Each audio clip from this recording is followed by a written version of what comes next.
Hello everyone, good afternoon and welcome back to the Blind Press YouTube channel. And it's Saturday, so everyone knows what that means. It's time for Star Trek, and how fitting that we talk about Star Trek on the 50th anniversary of the moon landing. Yes. I thought that was a nice little bit of serendipity there. So today we've got Irate Prostate and Skep Talk joining me. Skep Talk will be back in just a moment. But how are you doing, Irate? I'm good. I'm hanging in there. Enjoyed the episodes. I was kind of a fan of Enterprise, so I'm all like happy for this. I have to say I liked these two episodes, and the episodes that we're talking about are Stormfront parts 1 and 2, and they not only start season 4, but they end the Xindi story. Yeah. Which I didn't get a chance to watch the whole of. So when I started watching the first part, I was like, wait a minute, what the fuck did I miss? Yeah, exactly. Yeah, and that whole Xindi arc folds in year 3, you know. Yeah. And it's and they wrap it up here. So what happens is the Enterprise seems to have been taken back in time to World War II. But as we find out about halfway through the first part, it's not the World War II that we all know. Right. The Germans have actually made it into the States, and England has fallen. The Germans are actually ensconced in the White House, which I found interesting. All right, so yes, 1944. Yeah. Yeah, it was when this is supposed to take place, because the Mustangs kind of threw me off. But well, there's a long story behind that. But the bubble tops popped up around 44, so it's in historically accurate. Yeah. Hey man, I'm picky about shit like that. I just am. So I love it. Yeah, it's so for Skep's benefit. And I'm here. I'm here, by the way. You are here. Awesome. So for Skep's benefit, this two-parter basically the don't tell him that I watched when we go live. Don't tell him that I watched the wrong one. We had to go live, dude. Dang it. We are live. You just told everybody. Dang it. I was trying to let her. I was like, no. Stop talking. No jokes, folks. We don't take ourselves too desperately seriously on this stream. No, we don't. So the Enterprise, as I said, has traveled back in time to World War II. That is not quite the World War II that we know, because Germany has invaded the States. And this is all this two-parter ends the Xindi arc. Apparently, this was all started by a Xindi named Vosk, who is some sort of radical guy who does not wish, basically, the Suliban, the humans, anybody that were his enemies, to exist. Well, and they're also trying to retcon themselves. They're trying to push their evolution forward. Yeah. Right? And that's part of it too, which I thought was interesting. So this Xindi guy came back in time and allied himself with the Nazis. And we find out that all of this temporal Cold War has become basically a full-fledged conflict. It's a hot war. Yeah. And has basically wrecked the time, like everyone's timeline everywhere. And basically the reason Germany was able to take foothold, we find out, is that someone killed Lenin, and nobody found. Beatles are Russian. Yeah, the Beatles are, basically. So basically the reason that Germany could focus on the West was that someone killed Lenin, so Russia never went communist, and Hitler never found them a threat. So yeah, that was an interesting little. They were very thorough, I have to say, in their history of these. Like, they didn't fuck around with actual history when they were writing this episode. They went through and looked at history and went, okay, what would happen if this was a true what if set of episodes, and they did it very well. Right. And everyone thinks that this is a big part of it. Everyone on board Enterprise thinks that Archer is dead. Right. Because apparently in an episode that I did not watch, there was a Xindi weapon that had been sent towards Earth that Archer managed to blow up. Yeah, they destroyed it. But they thought that Archer was stuck on the weapon. So they thought Archer had died. Right. And then somehow they were moved back in time. Right, and they're trying to communicate with Earth, and they can't reach anybody. So Trip and Merriweather get in a shuttle, and they go into the atmosphere to see what's going on, and they get attacked by P-51s. Yeah. And he's like, T'Pol's like, the Vulcan time director. He says, "Fuck that! I just pulled 350 cal shells out of the shuttle. We're 200 years back in time. Yeah, get over it." Yeah, basically, it was like, I don't give a shit. Yeah, I don't give a shit what the Vulcan science director says. Just, I love the opening though when it shows Zephyr Cochrane. Oh shit, that's the wrong one. Oh, okay. You were about to talk about the wrong episode too. Yeah, so that's fine. Mirror. It's Boomer Day. Yeah.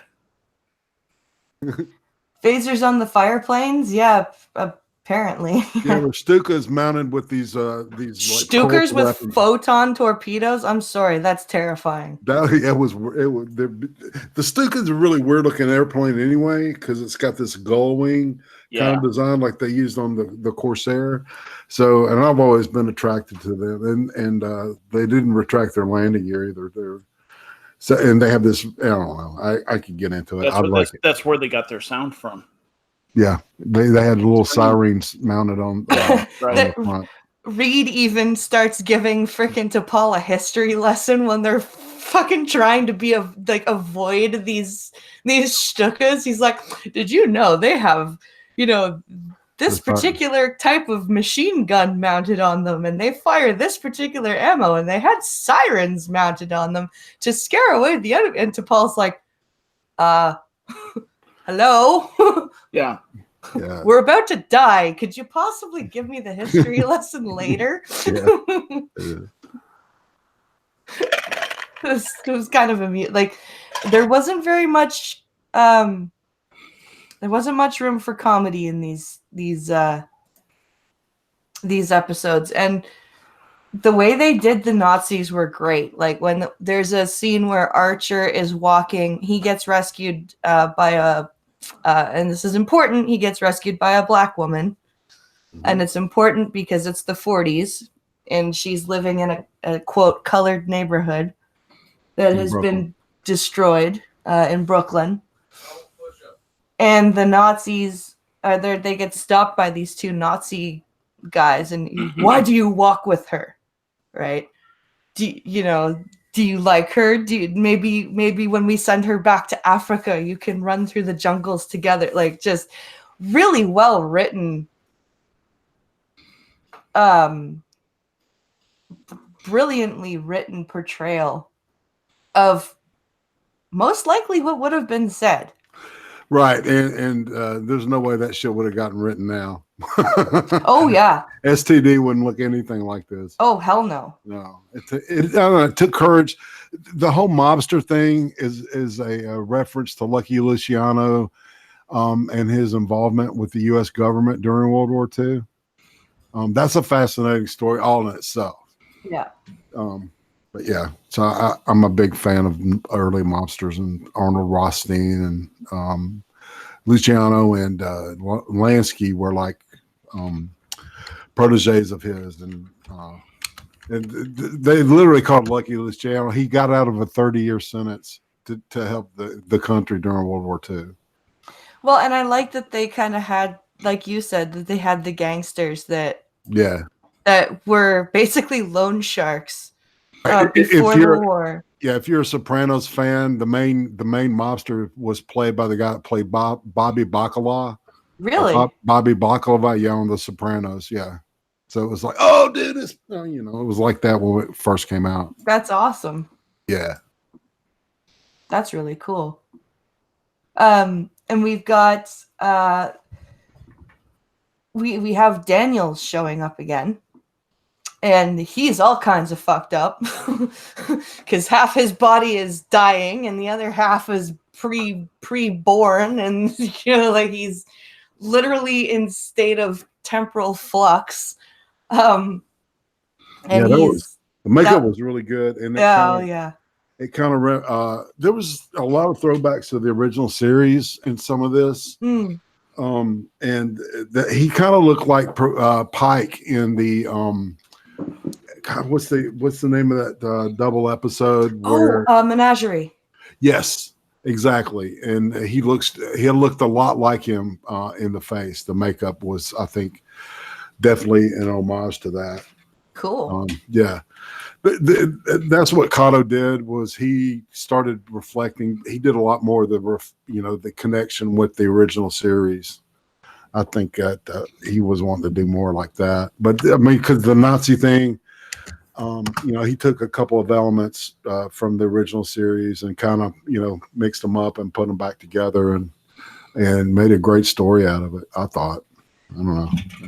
And I'm kind of glad that they didn't use the same actors that they tend to do. Like, you know what I mean? Like in Voyager, when they had all the Nazi guy, like the Nazi episode for the Killing Game, and they used the same actor for some of the holograms. Like he had a kind of a repeat role in Voyager, and he sucked. He was so stiff. He was so like they used totally new actors who were much better at playing bad guys. And this will surprise Skep Talk. We had an alliance between Silic and Archer. Yes, they were helping each other. Yes, because love and trust. Well, because basically Silic contacted Archer to basically say, "Listen, times of like I've figured out that you're not a temporal agent, and you're basically just as fucked as me. Yeah, right.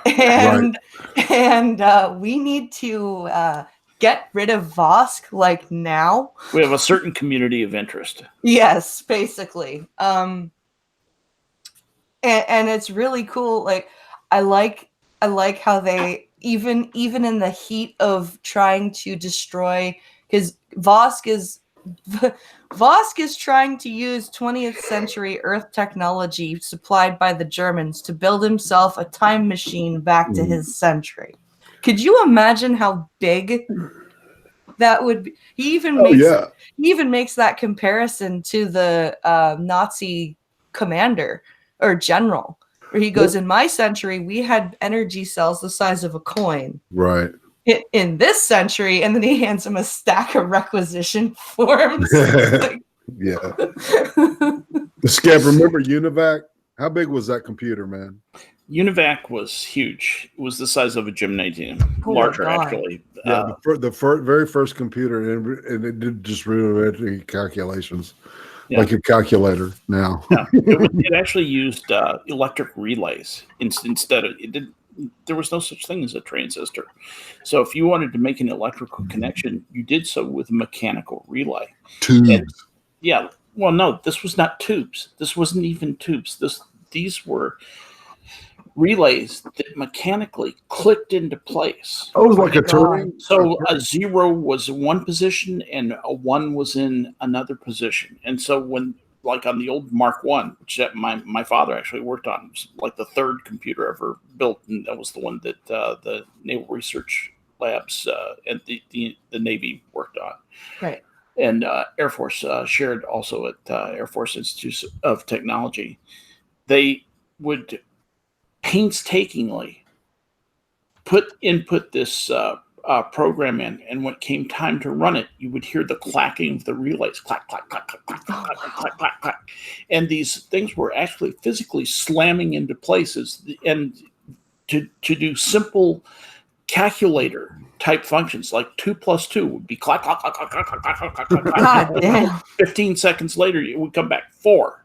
You come back with the written in binary. You would have 4. And that's actually where my old computer professor coined the term bug, as in a bug in the computer. This was my computer professor, the lady who invented COBOL also. She actually gave us a copy of the memo in which she invented the term bug in the computer, where she taped a moth that she pulled out of one of the relays up in one of the upper reaches of one of the Mark Is. And she said, I think I found the bug in, that was causing our problem, in relay bank number 63, row number 27, something like that.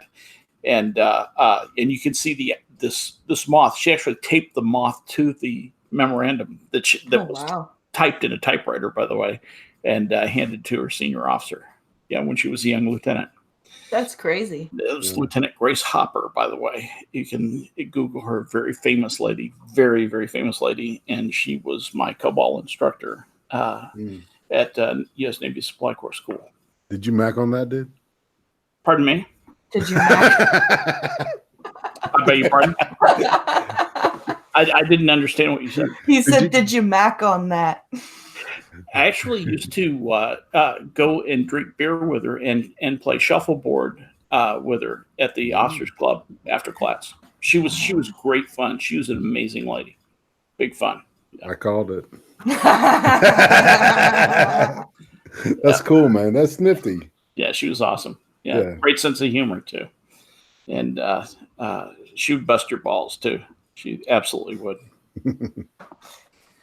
So we've got this mission for Archer to basically restore the timeline everywhere for everyone in the universe. And to do it, they have to destroy this giant compound where this time machine is being built and tested. Meanwhile, they're still testing these weapons to destroy Earth. And they've got this shaky alliance between the Germans and the Xindi, and it comes close to breaking down a few times, and then it just takes a shit, and the Xindi guy shoots the general, and sorry, I have to end our alliance. I gotta call one thing though: the lack of reaction to the alien look of the Xindi that were in that were Nazis themselves. But you would expect the humans to always react. When they ever saw it, they would see them because they're weird looking. These red eyes and shit, creepy looking in a way. So that's one of the complaints I had about it. And that they're few and far between is good. It was a good episode. I can't stress enough how and we finally see the actor that played Silic. Yeah. In that last part, that's him without makeup on. Because the whole year, the whole series, right? The Suliban, I can't describe their skin. It's very textured. Man, this they got great looking hair. Do you remember those? We called them crab apples, but I don't think they were crab apples. And they looked like they were round, and they had this weird texture on them. and there were seed pods. I can't remember what plant it was because I was a kid. Did they have a kind of a funny tuft coming out of the bottom? There was a stem side and there was a funny tuft coming out of the bottom. Maybe, but it looked like a brain, kinda. Yeah, I know what you're talking about. Yeah, that's the kind of the skin they had. Colorado. Yeah, that's what the Silex people look like, the Silabon. And so it was a drastic change. And I said, but that's the actor. Okay, finally. And that's a character actor from the 90s that did a lot of shit.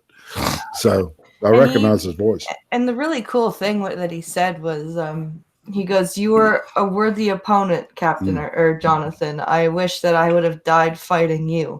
Because he gets taken out by a fucking bullet. It's like, really? Still, it gets. I was kind of upset about that. But it's still a backhanded compliment. The way he delivered it to him, it was like, you're not as horrible of a person as I thought you were. Yeah, or some shit like that. I would have rather died fighting you, but indeed. I'll take this. This is almost as good. It's kind of a consolation prize type thing. Yeah, we'll fight him beside him. I think he was trying to compliment him that he found him a worthy opponent, and the collaboration. Yeah, it was kind of gay. It was sweet, but I do like that Archer still didn't. He's like, we are severely outnumbered. It would help if I had a weapon. And Archer's like, sorry, only one to go around. Yeah. With his phaser. It's like, I don't trust you. I'm not giving you my fucking gun. It was still, even at that moment where they're obviously working together, Archer's like, nope. You cannot have my only gun. I'm sorry. Yeah, I was born in the morning, not this morning. Yeah. And I like, honestly, I like the arc they had T'Pol go for, because T'Pol in season 2 would have gotten them all killed. How do you? First of all, she when Trip calls her out because she's about to say the Vulcan Science she opens her mouth to say the Vulcan Science Directorate has determined time travel to be impossible, and he delivers what Irate said, that I don't want to hear it, basically. And she goes with she goes, okay, well, let's determine the possibility, because she's in command now. Until Archer gets back, she's taken command. And Trip actually comes back and apologizes to her in a different scene. And she says, your reaction was, what does she say? Your reaction was understandable. Something like that. And she wouldn't have done that. And there's no way she would have done that in season 2. Gotcha. She would have just been like, your apology is irrelevant. It would have just been there would have been no, let's determine how we got here. Let's read the sensor schematics and figure out, okay, we're here. How did we get here? It would have just been like, no, there's no way we're here. We must be, in an illusion. It would have just been complete blind denial. Yeah. And I like that they gave her the arc without giving her emotion. Right. Yeah, without breaking her character. Yeah, without breaking the her Vulcanness. Yeah. Gotcha. It was well done, I think.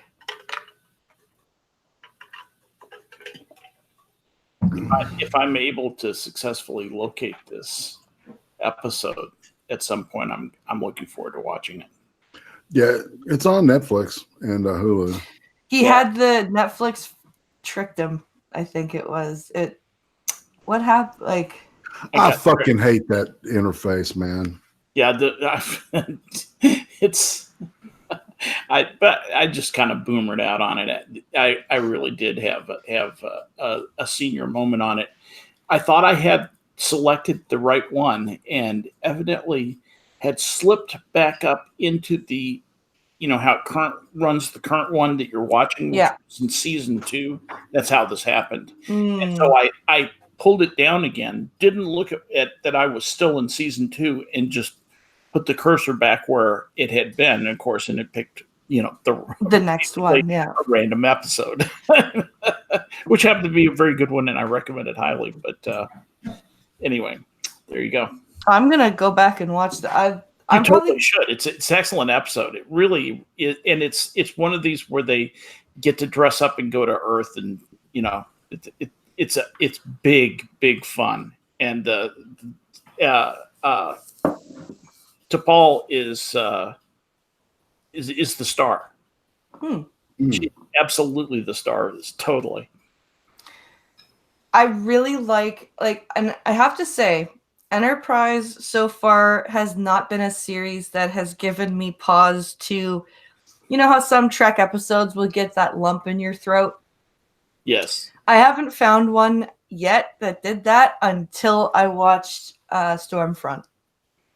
Because when they get back, I have to say, also Hoshi's character, they've done a lot better. Like they've made her a lot better, and the actress when she delivers the news that I'm getting the lunar colony, I'm getting the everybody from San Francisco, like it was joy, but like you could hear like she actually conveyed when you have a joyful sob. Yeah. She got that and I'm like, oh wow, that's really well done. And then like the last shot is all the vessels and stuff just coming up to meet Enterprise. Yeah. And Archer's like, are they friendly? And it's like, oh yeah, everyone's welcoming you home. I think it's the beginning of the Federation. It is. I think what they're hinting to is like, because you got Vulcan ships, there's Andorian ships, and I can't remember who else, Klingons, the usual suspects from the original series. So that was the little part that got the lump in my throat was when because there's a 30-second scene just after the Vosk's compound is exploded. And of course, we get the villainous no. Yeah. Yes, he gets wiped from the timeline. Yeah, that was pretty cool. It was cool, but you've got a 30-second scene where Daniels is back, and he's basically, as Archer says, patting him on the back.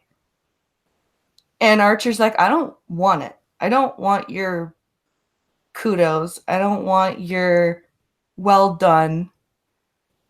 I don't want anything to do with your temporal crap. I want you to leave just leave me and my crew and my planet alone. Get another errand boy. Yeah. Basically. And there was just, despite Scott Bakula's inconsistent good acting, that was well done. That was, well, he has his times where he overdoes it, and then he has his times where he yes, he does. And then he has times where you're like, oh wow, that was actually well done. Why can't you do that all the time? In fairness, I had to learn that about him. He does not overact 100% of the time. Yeah. It's more like 60% of the time. In fairness to him, he really occasionally and with some consistency can successfully act and can even act convincingly. But he does spend a lot of time chewing up the scenery. I'm sorry. He just does. Yeah, he was. What does he mean by chewing up the scenery? What overacting? Just too much grimacing, too much putting too much into the scene. We get it. You're mad. We get it. You're emotional. We get it. Right. You're heartbroken. We get it. We get it. We get it. This is not acting school. We are not. idiots. We can perceive things. You can be a little bit subtle here. You don't have to beat us over the head with it. We don't need the John Malkovich from Death of a Salesman when Arthur Perfect. when the dad kills himself and they find out. We don't need the snot spewing out. Right, exactly. Or Biff. That's a great play. It is a great It is a great play, but oh my God, was that overdone? Oh man. John Malcolm. We had to watch the movie in English class, and when it came to that scene, I was like, "Oh Lord!" It's do you know that? To me, that's it. I know it's a rabbit hole, but to me, that's actually a play that is better read than watched. Agreed. Yeah, I agree with that too. It was fun to read. Well, not fun, but it was good to read, but not so great to watch. You feel like you learned something when you've read it. Yeah. Right, because the salesman's like every man, in a way. You know, there's this universal man's failings. You know, right? Exactly. Yeah. You know, every man's giving up too soon. Every man's coulda, woulda, shoulda. Yeah. Sorry, I can talk a long time about that play. So we've got this is definitely, it looks like this is the end of the Zindi story, which I need to go back and watch season 3 because I'm going to tell you right now, I almost DM'd the two of you when I started when I started episode 1 because it said last time on Star Trek Enterprise, and I went, oh no. Did we fuck up again? Is this a 3-parter? Oh, there's a huge Zindi arc. Yeah, the whole third season is like DS9's 7th season episode. Yeah, exactly. So, do we want to attack the Zindi arc? Is chat interested in that, or do we continue to pick out stuff here and there? What do you think? What do you guys think? It might be interesting because I don't know if there's. I think that we have only one more 2-parter to do because it's season. Because we're in the last season. Yeah, the Mirror Darkly episodes. Right. Yeah, I watched those. I was so into it. I said, "Fuck it, let's do it." So we may, just so that we get a bit more like content out, may want. Oh, it's too bad Hammer wasn't around for this. Yeah, because he loves he really liked Enterprise. Yep. Chat, what do you think? Would you like us to cover the whole story of the Zindi arc? The Zindi arc was interesting, says Roasted Opinions. Yeah, Roasted. Yeah. He was a guest on the Cream Stream last night. We had a good time. I didn't get a chance to watch the stream last night. I'm sorry, my friend. I was putting the chillins to sleep. It was crazy. We had to divide and conquer again. I was putting the skep talk to sleep last night. I didn't see you, and I didn't see Prospero on Hour of Power SDA stream at midnight. That's right. Prospero was up on. I've got to ask her how that went. Adamantine says, "Huh?" He's just here to be nice and give us views. He doesn't watch Star Trek. Right. So, Eddie's great. I appreciate that, bud. Duck Dog says it's up to you. Well, that's not very helpful. Yeah. Get 3 people who can't make up their minds. That's what you're here for. You know what? Let's do the last 2-parter for season 4, and then we'll do the Zindi arc because I'm interested. I haven't seen it. Okay. So I'm interested in it. I think it would be fun. And then we can move on to our favorite episodes because that was our next. Yes. thing was we were each going to get, was it 2 or 3 episodes from each series that we were going to talk about? 3 from each. That's right. We talked about doing. Each of us get 3 episodes. We get to pick 3 episodes per series to talk about as our favorites. I remember thinking only 3. Yeah. And it's interesting as I've gotten to know DS9 as a result of the stream. I mean, that's really why I'm watching DS9. There's some awesome episodes of DS9. There are. And I loved TNG. There's many episodes of TNG. I like TOS. I probably have about 20 favorite episodes. Triage. Yeah, exactly. Just they're tied for first. Yeah. That's going to be hard for me. A delightful task. I'm looking forward to this. I think we're going to have some fun. This has been a lot of fun so far. It's fixing to get a lot more fun, guys. Tell your friends and neighbors that we're fixing to light off some really interesting stuff. It's gonna be lots of fun. There's lots to talk about. There is almost an endless supply of things to talk about when it comes to Star Trek. And I started, now that I've got I went and I got myself a library card for the library in each of the cities that I because we have, like, our city's weird. We have 3 cities in one, pretty much. We each have a library. They each have a library. So I have access to Overdrive, which is an app to listen to audiobooks. And I found a whole bunch of Star Trek books. Oh, cool. So I'm like, ooh, books too. Like, there's tons of stuff in the Star Trek universe. That have you ever seen the cartoons? Have you ever done the cartoons? I haven't watched all of the animated series yet. They're excellent. They are good. I have not gone down that road at all. You should. They're actually pretty good. It's basically the original series, just animated, half hour. And it's pretty much all the actors doing the same actors doing the voices. So really, yes. Yeah, that surprises me. Yeah, Nichelle Nichols, the whole shebang. Yep. Nichelle Nichols, that they got her doing animation. Yep. They got William Shatner. They got Leonard Nimoy. Scotty, James Doohan, and DeForest Kelly. All of them.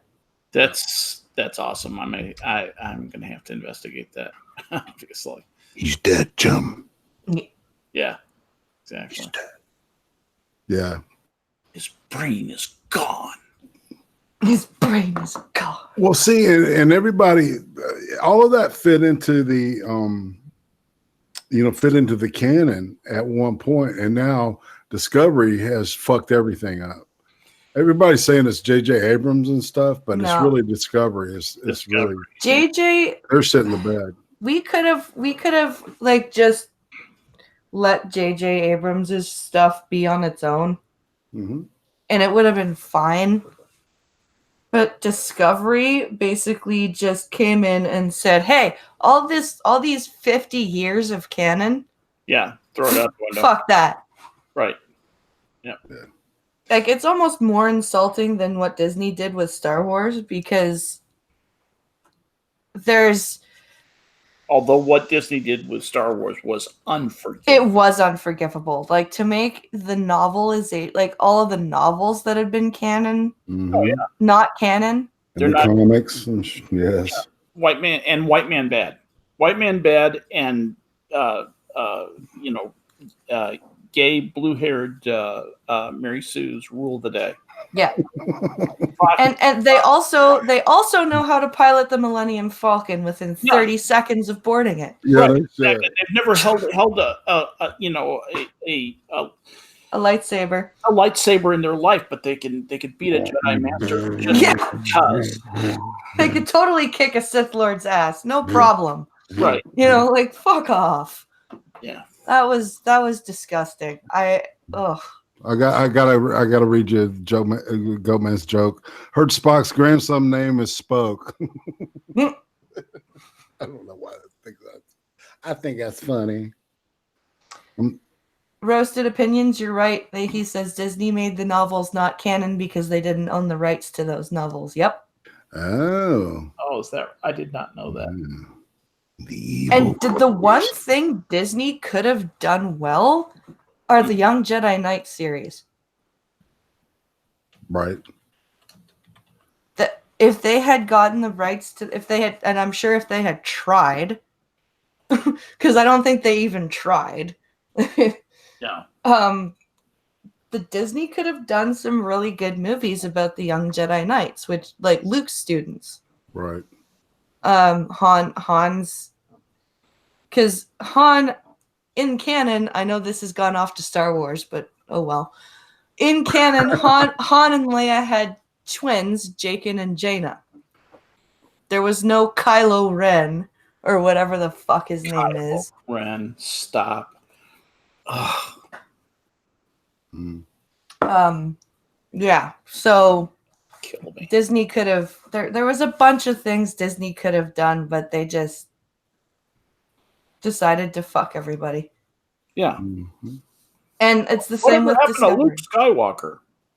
Oh, he got angry and bitter, even though the Force specifically teaches you not to do that. Right. Okay, whatever. Yeah, exactly. It goes completely against every particle of everything that this series has been about. But okay. Yeah, it turned him into a misanthrope. Yeah.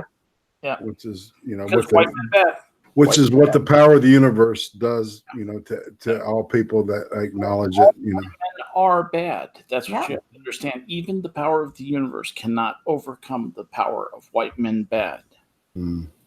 White men bad is the true power of the universe. That's the real force. The real force is white men bad. Well, and STD made it like their lead black character basically in the first 2 episodes of the series commits high fucking treason, and they still make her into a hero. Sure. Why not? Why the hell not? Yeah, but see that's part of the story though, is that guy had to have her in her abilities, because in the mirror universe she was dead. Right? And so the story actually was not bad, but there was so much bad shit in between. The subplots and stuff were garbage. Yeah. But the actual story actually might have been pretty good had they not shit all over it. But hey, got to make that moolah, got to make that jack for 50 years, 60 years. And I'm politically correct. You have to be painstakingly politically correct. And having a Mary Sue, they know better than that. They know better than that. How can you pilot a starship? I just can. I just can. And then their answer for that is they make her, oh, well, she has the Force. Fuck yeah. Oh, I thought we were talking about Spock's adopted sister. Oh, her, yeah. Michael. That pisses me off. Yeah. It's like, okay, you made us believe that he had a long lost brother once. And that movie kind of, not kind of, but really sucked. Now you're gonna make us do it again. You're gonna have us believe again that Spock has this completely human sister that, out of the goodness of his heart or something, Sarek just adopted. I don't understand. It didn't make sense. It doesn't fit. I don't think these people did y'all ever watch what's that guy's name? Midnight Edge? I think his little story about how the property, all this is about money. It has nothing to do with political correctness or anything. They're trying to market to a specific audience. Yeah. And this is what they're thinking that they want. Right. And they're fucking just way off the mark, but they're not going to change it. They literally think that we're going to become, a one world government at some point. I don't know. It's Well, it's just sad to see Trek the way it is now, when it was so, like, when it tackled such, when it successfully tackled social issues. Yes. without moralizing up your ass. Yeah. Without vomiting all over the couch. Exactly. Now it's just it's cringe. Mm-hmm. Like, I'm terrified that they're going to do some sort of SJW crap to the Picard series. That's the terrifying Like, thing. I'm waiting for. They're gonna destroy that character. Like, That's I'm just imagining right now the board of the producers calling Sir Patrick Stewart in there, going, we'd really like Jean-Luc Picard to reflect some of your personality. So, how do you feel about him being bisexual? That's what I'm waiting for. Well, of course, because only bisexual people can play bisexual people. Yeah. Because they know what it's like. Or maybe that he was actually gay. And he was just acting out to further his career because they were so unaccepting of gay people then. Which makes perfect sense, doesn't it? Sure. Oh, yeah. Why not? They were they're so, enlightened about everything else, but fuck gay people in the 24th century. That's still a thing that happens. Exactly. Don't ask, don't tell. Yeah. Shit. There's a time when you just stop watching. And I think the time is, enjoy what's out there that you enjoy. Yeah.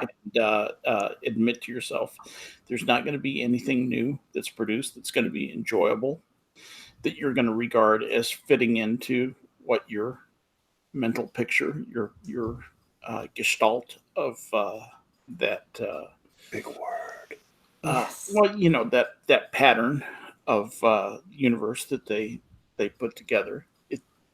There's not going to be anything more like that put out there that is enjoyable for you. And go find other things. Interesting thing, I ran across a book that I had meant to read like 30 years ago and forgot that I had. And I ran across it this afternoon. I was delighted. I put it in my stack of books to read. And it reminded me. Isn't that always great? There are other things to do. Yeah, it's The Road to Wigan Pier by George Orwell. Oh, cool. And it's I don't know if it's any good, but it's it's kind of a travel log about him traipsing around northern England. I think that's what it is. I don't even remember what it's about. But it was something he wrote for a book club back in the 1930s. And it might be an interesting period piece. But my point is that there's plenty of stuff out there to amuse yourself. Good stuff. You don't have to sit in front of some fat, entitled, blue-haired lesbian who can suddenly drive a spaceship and beat a Sith with a lightsaber, for no reason at all, because women rule. Yeah. Because white men bad. Fuck off. That it was a great franchise when it was during its heyday. Admit that it's over. It's over. Move on. And the thing is, if people would move on, if people would, look at stuff that comes out and say, that sucks, we'd get better stuff. Yeah. But unfortunately, the sheeple, will go and, graze in front of whatever grain and grass is put in front of them. And Hollywood realizes that, though. People complain about, well, it's the same old stuff, and it's another sequel or it's another remake. Well, guess what? You go to see the sequels and remakes. If you start staying away from that, you'll get new stuff. It's true. I do think there's a special place in hell for Hollywood suits. Yeah. I have almost a Nietzschean nightmare scenario for those guys in hell about that. Everlasting financial misfortune. Wouldn't it be great to see people who had never a day in their life gone without suddenly have nothing? Oh yeah, yeah. You got to see that a little bit in post World War II Germany and post World War II Japan. You got to see Interesting you mentioned that. Did you see Angela Merkel yank the flag out of that guy's hand? No. And then look at him like he was like they were celebrating some kind of victory for her party. Yeah. And one of the guys. I did see that. Yes. Yeah. Yes, I did see that. So what happened? I'm not too German. It looked too German, too nationalist. Oh, okay. Yes. Yeah. The German flag is too nationalist. You can't be on the stage with me.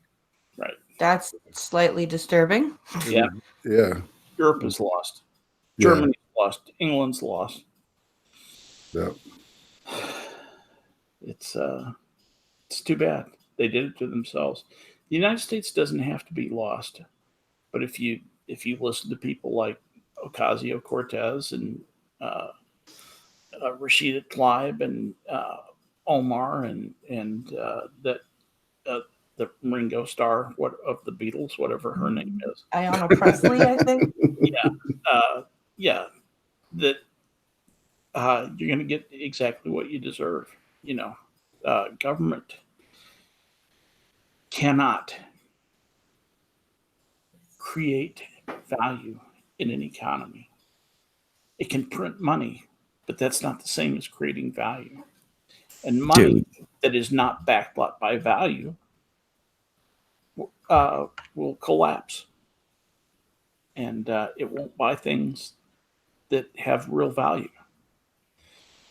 And that's what these socialists and communists can't see, is that in a communist or socialist society, there's nothing to motivate you to produce things of value. You come to the same job day after day. There's no chance of getting ahead. There's no chance of advancement. You're just in the same stultifying position day after day after day after day. If you want to see the future of that kind of thing, go down to the Department of Motor Vehicles in your town and imagine your food supply being dependent upon that. Imagine everything being like that, and your medicine being dependent on that. Yeah. Whoa, what the hell? Sorry, I'm looking at the last episode of Enterprise. So the last set of two-parters are episodes 18 and 19 of season 4. It's In the Mirror Darkly. Mm-hmm. The final episode of Enterprise is called These Are the Voyages. You want to hear the synopsis? Yeah. Commander William Riker is trying to clear his mind and relives the last mission of Enterprise, of the first Enterprise in the holodeck. Right, it's a holodeck thing. Wait a minute. Yeah. Wait. Yeah, you heard me. Hold on. Yeah. No, These are the voyages. Commander William Riker is trying to clear his mind and relives the last message of the first Enterprise in the holodeck. This is Star Trek Enterprise with. And if you guys thought about it, maybe you guys next week should watch it together and react to it. Cullen, Pincalo just told me Dave Cullen did just uploaded a video like earlier this week on the last episode of Enterprise. Really? Yeah. I have to check that out. I like Pincalo's idea. I think that sitting watching. Yeah, Pincalo just said maybe next week we can watch it. Yeah, sounds like a good idea. Seeing as how there's one of the three of you that has this powerful computer and can do jokes and have no problems. Irate. Cricket. Yeah, man. I can set that up. I think it wouldn't be too hard at all. No, that would be fun. I think that would. And next Saturday I'm going to be busy. Yeah, what went wrong with Holy fuck. These Are the Voyages? Oh, okay, yeah, the video is called "What Went Wrong with These Are the Voyages," which that's Dave Cullen's video. Yeah. But next Saturday I'm gonna be streaming for like ever. I've got gonna be doing this, and then I'm gonna be doing my birthday stream. Nice. Yeah. Oh, okay. Good night, everybody. So, Oh yeah, and I'm going to. oh yeah, Pincalo's doing something tonight, right? Are Yeah. you doing it on YouTube or Twitch? Well, seeing as how I'm in Canada and I'll do it on YouTube. Okay, do it on YouTube. Because now that I found out that I can actually have dead air when gaming. Okay. Yes. I thought I had to talk and talk and talk and talk and talk and talk. No. Oh, okay. You talk a little bit. Well, my buddy made me this massive, would make Joey Diaz proud gummy. Yeah, it's huge. So I'm gonna eat that and then play a game called Soma. It's a survivalist game, apparently. Is it one of those happy gummies? Yes, it is. It's a happy gummy. Mm. Very happy. It's take 4 1-ounce rounds of gold or silver, like the coins that were in, and stack them, and that's about the size of it. It's big. How much did he say was in it? He didn't. Okay. Yeah, it's a Joey Diaz level. So if you guys are around, go watch Pincalo's channel tonight. It'll be after. If there's a blend stream, it'll be after that. If not, it'll probably be around 2. There's always a blunt stream on Saturday. Maybe he has his. He Oh yeah, he's got his fatherly kid. duties. That's right. His kid's over this weekend. He may not. Mm. But yeah, tonight, guys, go check out Pincalo. He'll be playing Soma on the PlayStation. Tomorrow we'll be doing Blind in the Special. Next Saturday we'll watch Dave Cullen's video and talk about In the Mirror Darkly, and then we'll be celebrating my birthday, and Sweet. That'll be fun. Happy birthday. How old? I will be 30 next Saturday. Oh, it's all downhill from here. No, that's fun. That's great. So yeah, everybody, I hope we've hit the hour mark. So I hope everyone enjoyed the stream today. And come back tomorrow for the Blind and the Special, and Monday for another coffee stream.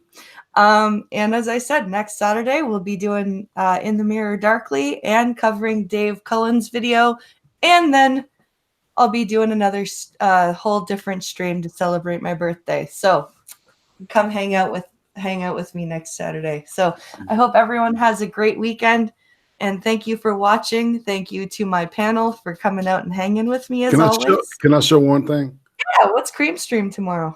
Ice cream interview tomorrow is so fame. That's right. That's right. Yeah. So I hope everyone goes and checks out Irate Prostate's channel for that. And he's only one subscriber away from 800, guys. Come on. Yeah, it went over yesterday, and of course they took some away. But on that note, guys, I hope you all have a great Saturday, and we'll catch everybody later. Have a great one. Bye, everybody. Bye, y'all.